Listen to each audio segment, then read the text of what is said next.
농축 제철이 또 핵잠 분야별로 중점적인 논의가 필요한 사항에 대해서 의견 교환을 했습니다. 핵잠 협력에 관련해서는 양측 간의 별도 협정이 필요하다는 데 의견을 같이 하고 이를 추진하기로 합의했습니다.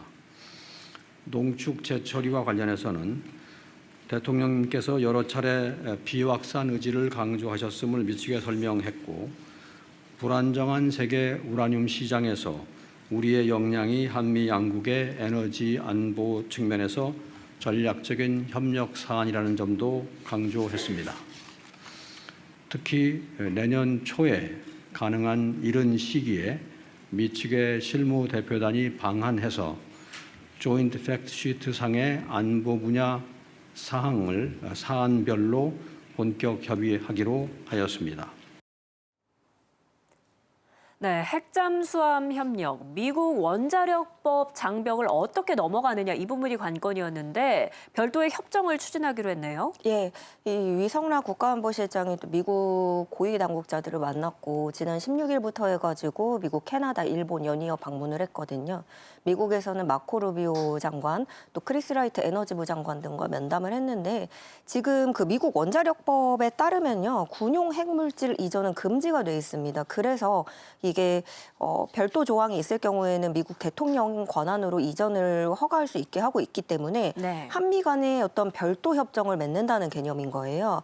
면제라든가 어떤 예외 적용 규정의 근거를 이제 차근차근 마련을 하는 그런 준비를 하는 건데요. 비슷한 사례로 호주가 그렇게 하는 것으로 알려져 있습니다. 네. 또 그 우라늄 농축과 사용 후 핵연료 재처리 문제에 대해서도 별도로 그 논의가 또 진행이 되고 있고, 이 사안과 관련해서 이재명 대통령이 우리는 그 비핵산 그 비확산 의지, 핵의 비확산 의지를 강조했다는 점을 또 위성락 실장이 가가지고 미국 측에 굉장히 강조하면서 네. 여러 차례 전달했다고 전해지고 있습니다.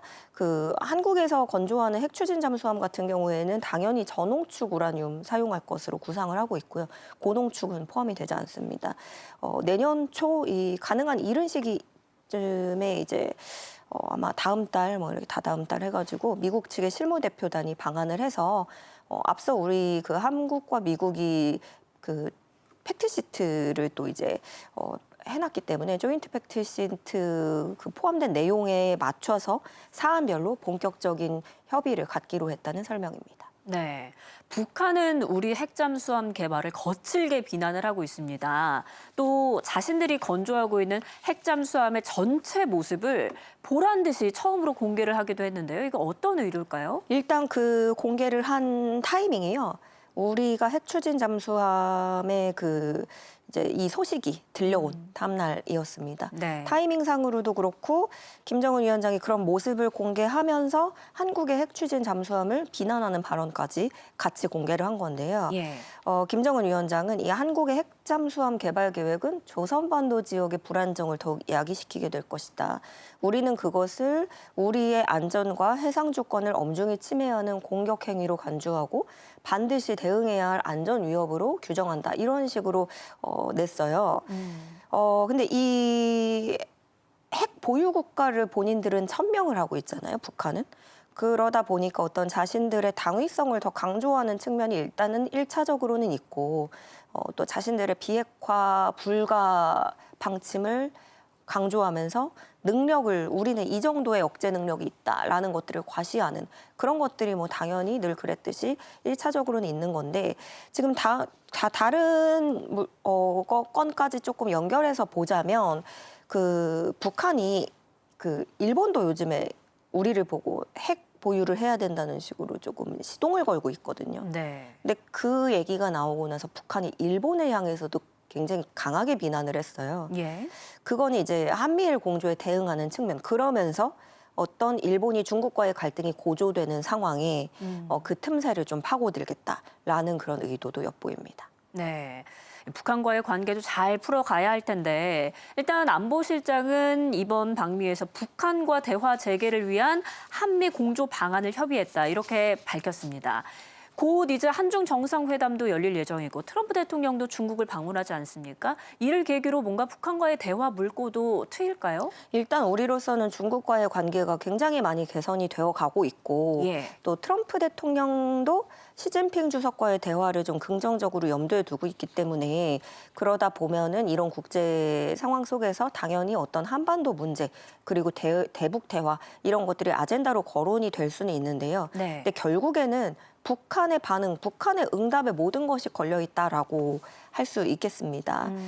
지금까지 그런 대북 대화의 가능성은 진전이 거의 없는 상황이고 그렇게 관측이 됐는데 위성락 실장도 그렇게 설명을 했고 그래서 아직 어떤 구체적인 가능성이 시야에 들어온 거는 없지만 그래도 계기가 마련될 때마다 잘 활용을 해서 기회를 모색해 보려고 한다는 방침이고요.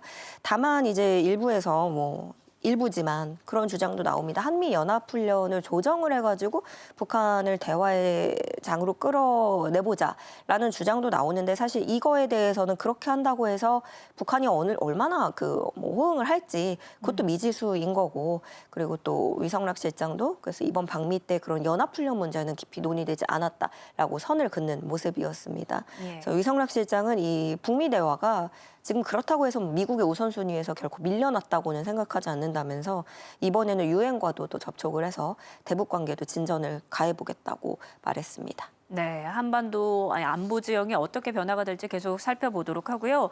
또 위성락 안보실장은 캐나다도 방문을 했습니다.